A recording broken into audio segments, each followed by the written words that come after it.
two, three.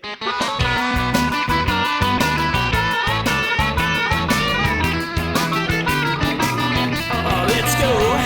I love to see the temple. I'm going there someday to feel the Holy Spirit, to listen and to pray. It is time for another episode of the Cultural Hall. It is a temple ticker episode, just as that music indicates. It is the Pharaoh, Corey K. Ward himself, whose mom thinks he should be paid more for how great a job he does doing this. And you know what, Corey, your mom is right. I don't know if that person that said you should be paid more is actually your mom. I'm assuming that it is. But if you were paid anything, you would be paid more. So one day you will get the wish of your mother. Thank you for being here and telling us all about Temples of the Church of Jesus Christ of Latter-day Saints. Is it your mom that commented? It is, right? I don't think so, but she did recently start listening. I think it was her. She said, I was saying something about how we're going to get a bunch of different co-hosts, and does anyone have any suggestions? And someone chimes in, the Pharaoh should be paid more. So if that's her or if it's not her, contact at theculturalhall.com. If you'd like to be Corey's mother, I guess we could ask that. You're not going to be able to. He's got one, but I'd be curious to know why you'd like to be the Pharaoh's mother. What is the Pharaoh's mother called in Egyptian? That would be the Cleopatra? I don't know. Yeah, I don't know. I don't think that's a title. I think that's a name. Let's talk about stuff we actually know about. Let's talk about temples from the Church of Jesus Christ of Latter-day Saints. We start with number 200, and I was right. Yeah, we've been talking about this for at least a year, right? Mm-hmm. And it came and it went. Yeah, so the headlines, I'll say that the 100-year-old Russell M. Nelson dedicated the 200th temple, the Deseret Peak, Utah temple, located in Tooele, Utah. That was November 10th. So we also talked about how they had the kind of this weird arrangement where they had the dedication like at 4 p.m. after meetings, and then they rebroadcasted it at 7. Gary Stevenson was also accompanying him, and then some other General 3070s, of course, and their wives as well. So yeah, I don't know. It's kind of a normal dedication. The doing it at 4 p.m. or anything about like, here's the 200 more, any sort of rallying, anything. I didn't get the chance to watch it. We're obviously talking about this a couple weeks after. And that's because we sort of wind down towards the end of the year. We just get a lot of like, this is coming. And then, dedications. I don't think we'll talk about it, but if there is anything that the rest of the year, they don't do very much because typically the apostles take December off once they do the first presidency message. It's like, we'll see you in the new year, everyone. See you guys in a year. Like that guy in your ward. Anything in particular? Did people like the 4 p.m.? Did they still have to go to church that day and then come back and watch the rebroadcast? Yeah, they did. Okay.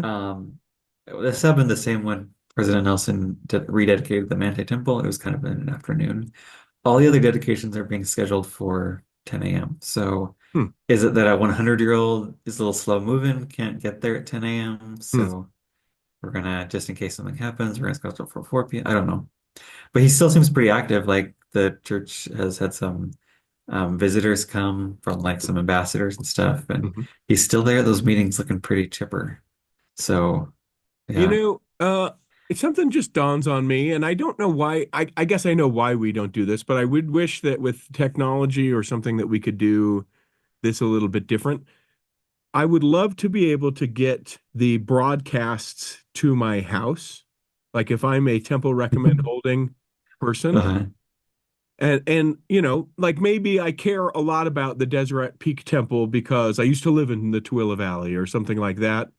Like it seems to me that in a technology day and age, we should be able to be like beep boop barcode, and then be able to get access to watching the temple dedications of all of the places. Yeah, you might need like one of those screens that like if you're like looking at it from an angle, you can't see anything. Yeah, because you don't want like, someone you want to control the room or whatever. I don't know. Yeah, it is kind of silly. It's not like anything like It's just kind of a normal meeting, a temple dedication. They Yeah, I mean, I speak, guess there is some they ritual. do the Hosanna shout, but they've also done the Hosanna shout in general conference, so it's not a secret. Yeah.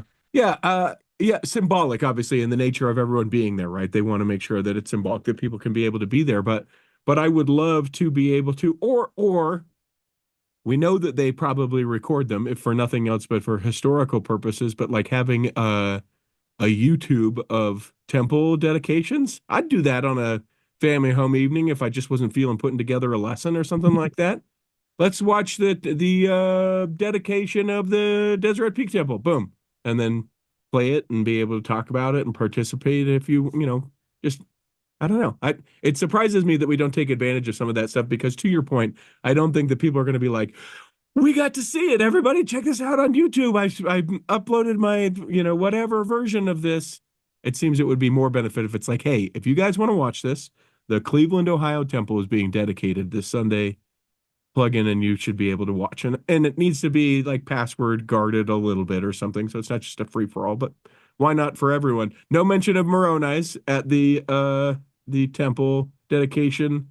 No anything else. I was talking to my wife because you can see the Deseret Peak Temple from the freeway as you make your way into Salt Lake. The lake? Really? Yeah, as you make your way into Salt Lake. Okay. As you make your way into Salt Lake, I should be more descriptive. From West Wendover, we came from California and we're going west, Oh, okay. going east on On I-80. I-80. Yeah, Okay. so you can see it off on the side of I-80. And I said, oh, yeah, that was dedicated while we were gone on vacation. And she said, oh, yeah, how many is that? And I said, that's the 200th temple, as a matter of fact. And she's like, there's only 200? It feels like there's 200 in Utah. There you And go. then and then I told her, yeah, and when the prophet was born, there were 6. Right. So here's to 300 more. Let's get to 500 by 2030. Yeah, it's the 23rd in Utah, and there's been a total of 31 announced for Utah. But for now, April will make it 32. Come on, Spanish Fork. There you go. 12 stakes, but it doesn't go into too much of northern Nevada, the Temple Yeah, District. it was interesting that they only assigned the 12 stakes of the Twila area and then the Wendover, Utah district as well. Um, but the Elko stakes remain in the Salt Lake Temple district, which is interesting because of course it's closed, and so of course they're going to go to Twila because it's closer. Yeah. But they also have a temple which is about probably 6 months away from being finished.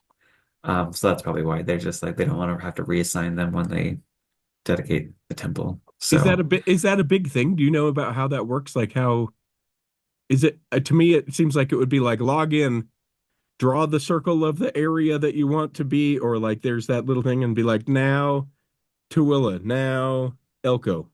yeah, when I had access to the CDOL Uh-huh. for calling, I could see, I guess, what each stake was assigned to. I mean, it really is probably just a few buttons. Hmm. I don't know if it has to do with like temple workers and doing callings for that, and maybe they're Oh, just like, hey, just wait for your own temple and then you can work there. So I don't know. I'm going to posit this. There's going to be someone that works for the temple districting for the church that's listening to this. Uh, It's like, oh shoot, we gotta. I knew there was something I forgot. I better get in there. Elko Steaks, you're good. Thanks, the Pharaoh. well, like I said, it's probably going to be 6 months. They'll have to teach it again. So I don't know. I did keep an eye because I did that west to east I-80 trek. I looked for the Elko Temple. I couldn't see it off the freeway, but Well, it's surprising because it is right there on the freeway. yeah, Um, it if you're going probably you went west too on the freeway to no, California? we know we No, did a okay. different way. It's a little bit easier because it's like right there on the freeway on the right side when you're going west. And so if you're not looking when you're going east, it's probably harder to see. But definitely when you're going west, it's like right there next to the golf course by the exit, one of the main exits of Elko. So One of the main exits. There's so many. Elko, for people who don't know, totally small town, silver mining town in Nevada. For my money, I wish they would have put it in Winnemucca because a Winnemucca temple is just a fun thing to say. Elko's cool too. yeah. Well, Winnemucca. there's only one stake in Winnemucca and there's two in Elko. So I guess they were reserving. So take that, Winnemucca. We move from the 200th temple to a dedication announced. What's that about? Yeah, the Abidjan Ivory Coast Temple had a dedication announced. They'll have a dedication in May on the 25th, and Elder Ronald Rasband will be there. Then they're going to have an open house during the month, May 1st to the 17th, the media day on the 28th. So this has been the temple that has been announced the longest that hasn't been dedicated yet. It was announced in 2015 by President Monson. Hmm. And then it's had a 6.5 year construction period, Geez. which I think just these temples in Africa have just taken a long time. Same with the one in Kenya right now, and some others. They've just, yeah. Is it And so labor? it's Is it gonna, supplies? Is it what do we I'm think sure that? all of the above, Yeah. COVID was in there, mixed in there. Oh, yeah. So you get a 2-year give just because of COVID. Yeah. But still, So this is, even at 4.5 years, if you literally took away 2 of the 6.5 years and made it 4.5 years, that's still a long time for a temple. sure. Yeah. And it's going to end up being the seventh longest temple construction that's happened. So, Gee. This um, statistic that you have in there that it's the 28, there are 28 temples planned in Africa, and this will be the seventh like functioning temple in Africa. That is wild. yeah, it shows that in the last 10 years, and this was the seventh, basically the seventh that was announced. In Uh-huh. the last 10 years, there's been like a wave announced in Africa. Yeah. So it's Yeah. only the beginning. That quick sidebar, I'm saying at least, just since I'm throwing out temple things today, I don't know, I'm feeling very predictory this morning. I'm going to say that, there'll be that 16, 17 temples at the Spring General Conference. I'm going to go 8 on the continent of Africa, just because if you look at where some of the people that have been visiting Salt Lake are from, where people from Salt Lake have been visiting to, and every single almost every single day when I get like these church newsroom things, it's like in Africa we're doing this, we're building this, we're being able to do this. It is the fruits of in part the Perpetual Education Fund, in part missionary work, in part just it's exploding. It's so awesome to watch. It's yeah, just unbelievable. So then a groundbreaking. Yeah, there was a groundbreaking in Tarawa, Kiribati. That happened on November 2nd. Elder Jeremy Jaggi was there to preside. And also the president of Kiribati, Taneti Maamau, he was also there and he spoke. And this is significant because 1 in 6 people in the country are members of the church. Hmm. And this temple will also serve, I mean, Kiribati is a bunch of islands that are scattered all around the international date line and the equator, just kind of right there in the center. Mm-hmm. And then also the Marshall Islands, which have, I think, at least 1 stake or maybe 2, will be assigned to this temple. Currently, they have to go to either Fiji or Tonga to go to the temple. So this is significant. Any idea how that country is? Because here's what let me walk you through my thinking. I like being around a lot of members of the church, and so I think, okay, well, if I'm going to move from Utah, where might I move to be able to live around a lot of members of the church? I don't really want to do Idaho. It's colder. Sorry, Idaho friends.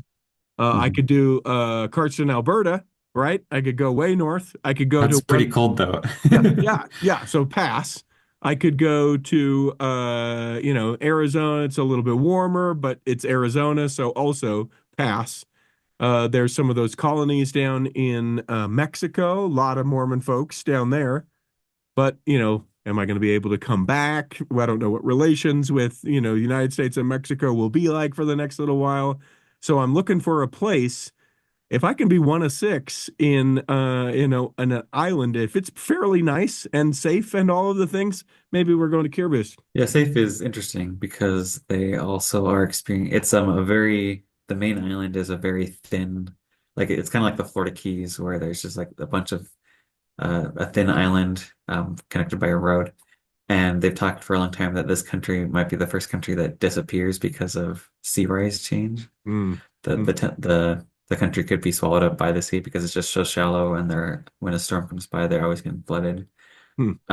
And so it is interesting that the church is investing in a temple here, Sure. despite those possibilities. It's located right in front of the Parliament building, right dead center across the road from it. They also we'll talk about a little bit later, but the church is going to have to bring a construction crew in because there's not really the infrastructure to do that. Yeah. Yeah. So maybe not. Maybe it's not the fix. All right. I mean, Who I'll look at knows? some other Next places. 100 years, it's probably still going to be here for 100 years. So Okay, okay. probably Well, I'm good. not going to be here for more than 100 years, so I should be okay. Okay. Get in while you can. Okay. I'm going to pitch it to my wife because now that we're of age to be able to serve a mission, my There you non-wife, yeah, where are we going? I don't know, babe. Listen, we're going go. to Kiribati. Kiribati. We're going to this teeny island. What? What are we doing? Okay. Groundbreaking in Michigan. Yeah, this was just announced. It will be on December 7th. So I guess they're not afraid of the Michigan winter Yeah. for that. Well, they don't actually have to move dirt. If they actually had to break the ground, they would be worried. But it's like, keep that fresh dirt nice and warm so we can move it. All right, dump it here. What I've seen happening in these places like this, they have the main ceremony in a chapel, Mm. and then a few people drive over to this little tent that's over on the site, and then they break ground. And then they all come back and they have funeral potatoes, ham, and green bean casserole in the That's geez. what I predict will happen. Yeah. Yeah, because why would you? Yeah, you are not doing that event outside. That is 100% going to be inside, especially that. Yeah, so as part of this, they also released a new rendering, which is interesting because Okay. they'd obviously released a previous rendering. This new one, instead of having like the steeple of the temple kind of like center on the temple, they put it on the forward part over the entrance, and it's a little bit, I guess, I don't know, thicker, you would say. Yeah. Just like a more, so it looks like a bigger steeple, even though it's up front kind of. I don't know. It looks the same size too, so I don't really know why they did this. I doubt it was height concerns because it's nearly the same height. Hmm. So just a change in Yeah, artistic I'm flipping direction, I back and guess. forth. It's fun because it makes it look like the steeple is moving. Yeah. I don't know that I'm particular one way or another. They're both beautiful. And not, like terribly gaudy. And some of the steeples, I'm just like, whoa, what is happening? But beautiful. Great job, architects of the Church of Jesus Christ of Latter-day Saints. Let us take a break. Is that Okay. a good place to take a break? We'll come back in the second half. We've got renderings released. We've got locations revealed. We've got the controversy and construction updates. We'll come back and do that in the second half of the Temple Ticker. BestDJinUtah.com is the website. That is where you go if you would like me to come and DJ your event. Now, will I do a family reunion where you all wear the same t-shirts? You bet I will. Will I travel to wherever you're at? Am I reasonable as far as what I cost? Yes. Do I bring a good time? Yeah, all the things. Listen, Best DJ in Utah, it's my company. It's a thing I do that allows me to be able to have the time to do the cultural hall. So if someone's getting married, you think, man, they need a great DJ. You're throwing a party, whether it's a 50th or 60th or 40th or 20th or whatever the party is. I've done them all and would love to be able to do that. An anniversary party, certainly done those. I did a baptism in 2023. Yeah, we did a big dance party at a baptism. Spoiler, not a Mormon baptism, but it was fun nonetheless. BestDJinUtah.com is a website.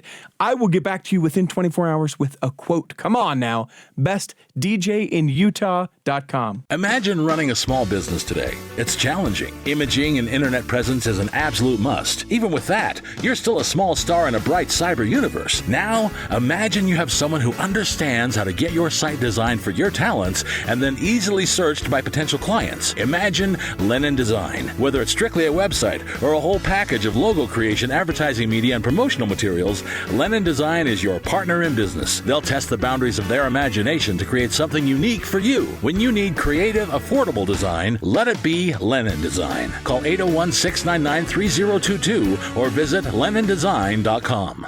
Here in the second half of the Temple Ticker, we continue on with so much Temple stuff. It's exciting. I know that there are some of you that, you see that it's a Temple Ticker episode and you go, pass. Shame on you. I know that we're not supposed to shame people, but shame. Sorry, Brene Brown. Shame on you, folks. If there are things that you think that we could do better that would make you enjoy them a little bit more, we'd love that. Contact at theculturalhall.com. I might, Corey K. Ward, the Pharaoh, I might task you with a trivia question that we begin the Temple Ticker episodes with to hold people through the episode, and then we give the answer at the end. I thought that might be kind of fun, Okay. but not today. Not today, sir. Not today. New year, 2025. Let's pick back up where we left off, which is the temple rendering released of the San Jose temple. Yeah, we learned about the location of this temple a while ago, but they just released a rendering, which indicates that they're starting the approval process and everything. It's located on a place where there's already a meeting house. They're gonna get rid of that and put this temple here. It's kind of it looks like it's going off kind of the mission revival architecture that you find like at Stanford University or Mm, around there in the Bay Area. Pretty Californian looking. yeah. Although I don't know, it seems a little bit more plain than the other temples that have recently been released. But I mean, it looks fine. I love that. It seems a little plain. It's fine. It's fine. It's a fine temple. Fine, yeah. The hardest part about that particular temple, I know that anyone in the temple district, they're when the temple is actually built, they are going to send out a mass text message of how to get there because Yeah, yeah, because no one knows where it is. no one knows the way to San Jose. Whoa, whoa, whoa, whoa, whoa, whoa, whoa, whoa, whoa, whoa. I can't Well, help it. joke's on you because it's in Sunnyvale, not in San Ah, Jose. I'm uh, sorry. well, that doesn't fit the song, so we're gonna keep with San Jose. Yeah. Okay, Missoula, Montana. I saw this. This is another one where I like Missoula. Have you ever been up into Montana very much? Not very much. I haven't been to Th- Missoula. This will be the most beautiful thing in Missoula. I don't know. I think um, the site looks good at least. Yeah. It's going to be located on the corner of Old Bitter Road and Lower Miller Creek Road. So kind of the outskirts of this city, but at least it's in the city and not in another city. Yeah. Um, That's the win. At least it's in the city that we think it's going to be. Here you go. Looks like it's also going to be kind of located to the newly built Jeanette Rankin Elementary School, Hmm. which I believe Jeanette Rankin was like the first woman elected to Congress. That name sounds So super familiar to me, but I love that you knew what I was going to be searching. Yeah, became the first woman in Congress. That's incredible. But within days, she became the national target or the target of a national. Hold on, keep telling me about this temple, and then I'll tell you what I'm learning right now. yeah, it's going to be a single story 19,000 square foot temple. So we'll probably see something pretty similar to the Grand Rapids temple. It's going to be that same floor plan. So we'll have to see when they release the rendering. But yeah. I'm 99% sure that this is the woman who, hang on. She was okay. So she became the first woman to hold federal office in the United States, elected U.S. House of Representatives from Montana in 1916, and then was elected again in 1940. She remains, get this, the only woman ever elected to Congress from the state of Montana. Well, they only have up until just a couple of years ago, they only had one representative in the House. So But I don't. I think that Congress includes Senate as well. So it does, yeah. they I get mean, more of those. We all get the same amount of those, but we managed to. Come on, Ut- Montana. Utah has never had a woman senator either. So Well, not yet. We're working on it, but we have had women in the House of Representatives, more than one. Uh, definitely. I want to say too. I mean, she was very involved in the suffrage movement, but there is something about. All right, she's not an LDS. Well, this will have to be an obsession for a different time. This is not having to do with the temple, but there is some sort of controversy around it too.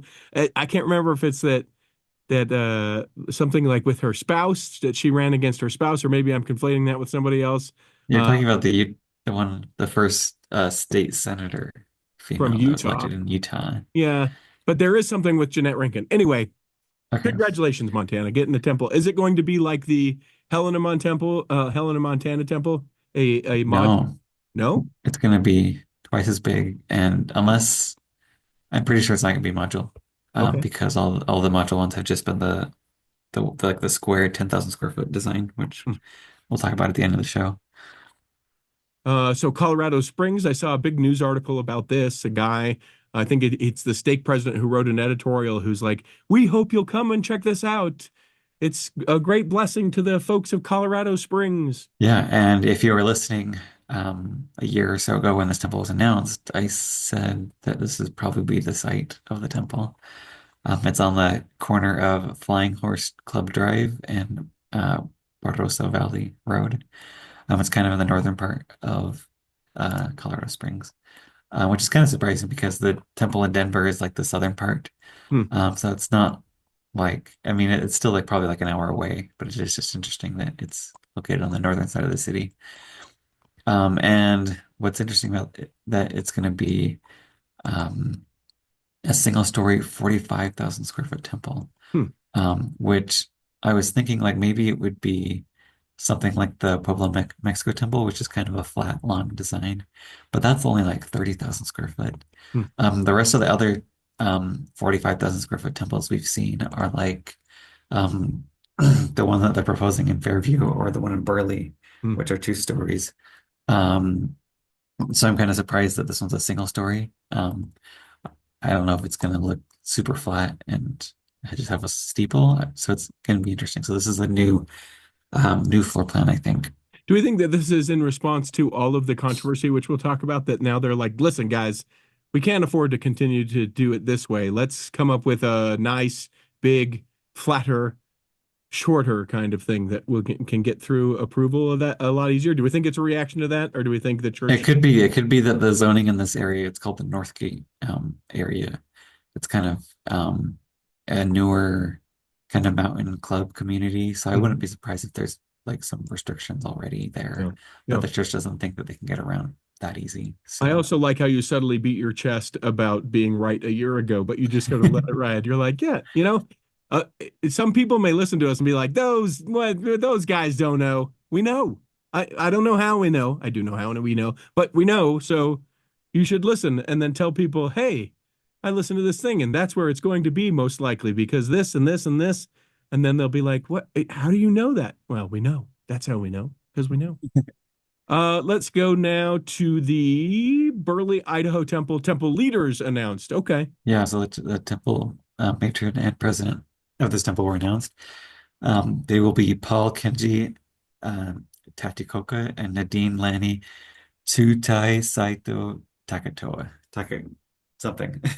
Yeah. They're in the Tatioka, maybe? I'm not sure. Tatioka. Yeah, that's right. Yeah, they're in the Paul, Idaho State, so not too far from Burley. Um, it's he was a missionary in the Japan Okinawa mission. And it looks like Sister Takatoa was uh she was born in Salt Lake. He was born in Salt Lake as well. So yeah, looks like Japanese American heritage, which is significant because they're in southern Idaho, in the kind of Burley area. There was a one of those Japanese Internment concentration camps? internment Oh, camps, yeah, oh, where during World War II, they supposedly for safety, they put all the Japanese Americans there just to hang out during the war, which is totally a violation of their rights, and they eventually got an apology. But yeah, so it is cool that for that part of Idaho where that is a part of their heritage, that the first temple president and matron will be of Japanese heritage. I wonder if it's that deliberate. I would think it is. That I they, think it's not, but it's no, just coincidence. But you think it's just coincidence? I bet it's not. I bet it's not. And I like the play of it being deliberate. okay, let's wait until the temple's Yeah. dedicated. Maybe we'll see Yeah. something. Because I'd be interested to know because that's the first time I ever knew that about Burley. I knew that there's a community in Utah, Iosepa, which is where in Utah where we said for our safety, we're going to put everyone out there. Jeez. But I did not know that about Burley. I would imagine a lot of people probably didn't know that about Burley. And so to be able to not only be sensitive, but to speak to that as part of their, you know, I don't know the right word for it, but I can see that. And I actually sort of respect that being intentional. Okay, Yeah. I'll We'll believe see. you. Yeah. Yeah. You're like, I don't know. I don't know what we're fighting about. I don't get this. Okay. Burley. Temple in Wellington, New Zealand. Yeah, we talked about this, that they're going through those approval processes. So they have been having these public meetings. The ex-deputy mayor, which I'm not sure if he's a member of the church or not, but she spoke in favor of the temple, thinks it will be a destination for a lot of people in the area. Meanwhile, other people didn't necessarily like the area, thinks that it will draw a lot of traffic and all that. Sure. So it doesn't look like there's too big of an organized opposition, so I wouldn't be surprised if this is approved and goes through in the next while. But speaking of an organized opposition, Lone Mountain, Nevada, that certainly is not going away anytime soon, it seems. Yeah, although all the approvals have already been granted, what happened is that there was a meeting for basically to grant the church an easement, which just means um, that they're gonna extend the road, drainage, and sewer access to the site.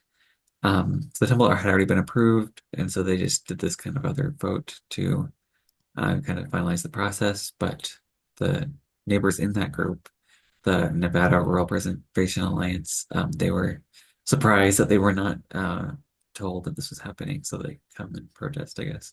Hmm. So it doesn't really change anything. It's still approved. So It seems like then that one's done, right? There will still be people that will not be caring for it necessarily, but that one is sort of expressed. there's talk of a lawsuit. It seems like the judge hasn't took it up yet, so I don't know if that's going to happen or not. So, but it looks like it's on its way to being approved. And the church in McKinney, Texas, which is not actually in McKinney, Texas, it's in Fairview, Texas. They've agreed to mediation, which if it's anything like my mediation from my first marriage, they put the two different groups in different rooms and you fight about the most inane, just ridiculous things. Well, you know what? I want the half-lit Christmas tree. All right. Well, I want the kayak. That literally is an excerpt from the mediation from my first marriage. Yeah, this should be a good sign because mediation is a step that you take if you don't want to go to court, if you want to make sure that you settle these things so that you don't waste a lot of money in court. And you also have someone that's a third party that will come in and kind of be the person that says, okay, play nicely now. That will be Judge U.S. Magistrate Jeff Kaplan. He will be there. It looks like the first session already took place on November 18th. And I know there was some back and forth. I saw that the mayor has been saying that, oh, the temple is totally out of place. And now apparently Fairview is also a dark sky community, which hadn't been, I haven't heard this before, even though they're located right in the middle of the Dallas Metroplex, which is like I've flown by that before, and it's just this huge plume of light into the space, gigantic city. But apparently Fairview is dark skies. And I guess everywhere he goes, the neighbors say, hey, we don't want that Mormon temple here. It's totally out of place. But Hey, then the Mayor, church represents. before you go to lunch, I just want you to know we don't want that Mormon temple here. Well, don't worry, I won't let them bully us, boys. That's right. Great lunch. The church legal representative, though, said that the town staff report correctly concluded that the church meets all legal requirements for necessary approval. Yeah. So yeah, the church is definitely still trying to do everything they can to get this approved. So we'll see if these talks go somewhere or if the mediation fails and they have to go to court. All right. So now that we can blow through these construction updates pretty quick, we start with the Salt Lake Temple. What's going on? Yeah, so recently they installed a new statue on Temple Square, kind of next to the tabernacle. It's one of the first vision. I was here a couple weeks ago and I saw this. So yeah, it's definitely a newer kind of those designs that you see like at Thanksgiving Point, like that. Also, the priesthood restoration statues have made a comeback. So yeah, slowly that area on that side of Temple Square is coming back. Although now they're working on the side by the assembly hall.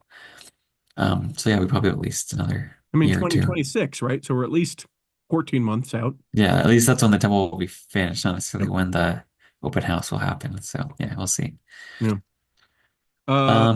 Helena Montana, the just first to use modular pieces. Is that where we go? Yeah, You had I somewhere just else? wanted to provide a perspective about what's been happening with modular temples lately. Okay. And kind of I have a list of all of them that are modular. Perfect. That have been confirmed to be modular based on the construction photos. So we all know that Helena was the first one. Recently, Haskell, which is the contractor, put out a little thing that said that they won an award for it, which is interesting. They talked about the process. Something I didn't know was that apparently when they were shipping over the stone from Portugal, that there was some damage, and they had to make sure that they controlled the shipping process in order to avoid further losses from the broken granite. Hmm.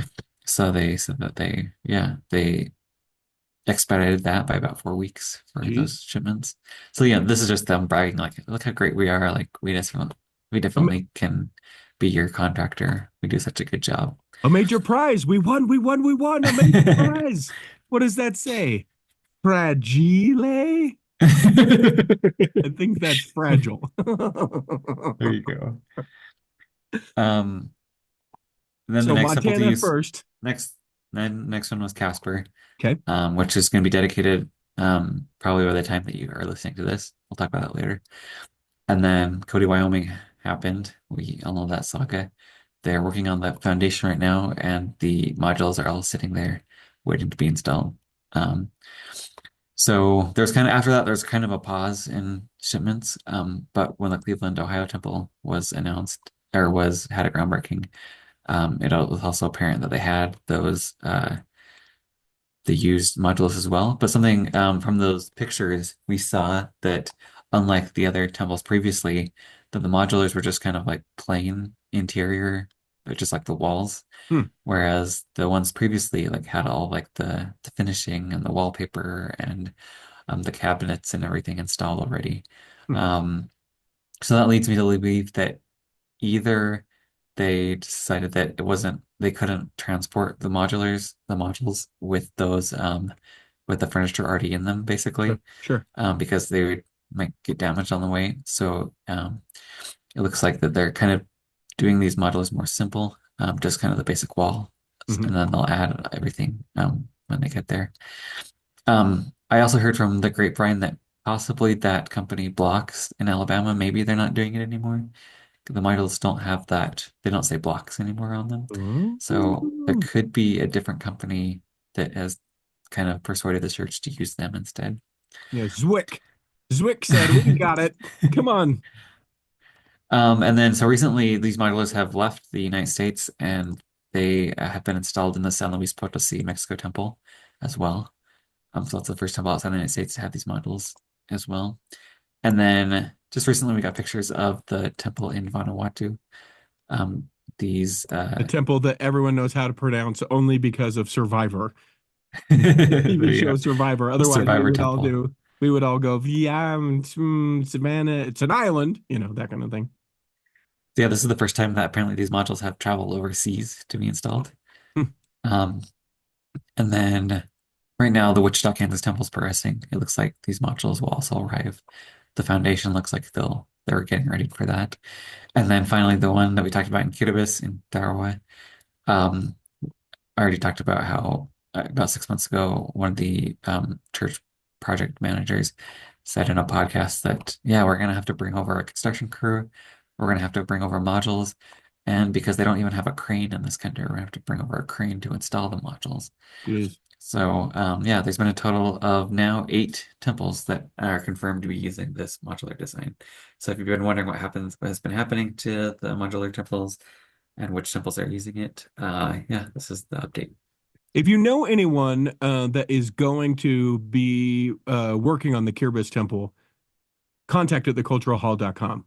If you know what that construction group is, how they're going to do it, I would be fascinated to know what that would be like. Because I would think what they would do is they would say, hey, special project, certain amount of money, they just are like, hey, this is going to be more time than you would probably work on it regularly, right? Like this is going to be a 12-hour a day kind of crew. We want to get this up as quick as we can because they have to build the infrastructure and just get that there. I could see them calling some of those folks on missions to be able to like help and do that as far as like the administration around it, and then just this crew to come in and get it done. If anyone knows anyone that might be doing anything with that, contact at theculturalhall.com. That'd be a fun kind of side interview. This is how we're being vetted for this. This is what what you're committing to with going. This is timeline of that stuff. Contact at theculturehall.com. That would be fascinating. Yeah, Well, I'd listen. Yeah, I know. And you know what? I'd pay you more for listening. I would pay you 10 times what you're making right now for listening to that. Because 10 times 0 is 0. I always appreciate it. I love being able to check in with you. I don't know that we'll visit unless there's something huge temple for the remainder of 2024. I don't know that we'll visit again until the new year. So There's a couple of dedications, but Okay. if nothing else happens, that can definitely wait. So a big maybe, but I'm still going to do that thing that guy in your ward will do. I'll see you next year. I'll see you next year when it's the new year next year. And by that, I mean next week. I hope that this episode has nourished and strengthened your body. I hope that if you aren't able to listen this week, that you'll be able to listen next week. And that when the time comes, you'll be able to travel home in safety. In the meantime, Chris at Alpine Lakes Travel, Rick McGee, Debbie Wanless, Chocolate Cake Bites Podcast, and the Tiger with a U will be saving a seat for you on the back row of the Cultural Hall. Save me a seat, it's sure to be neat on the back row. We really gotta go on the Cultural Hall show.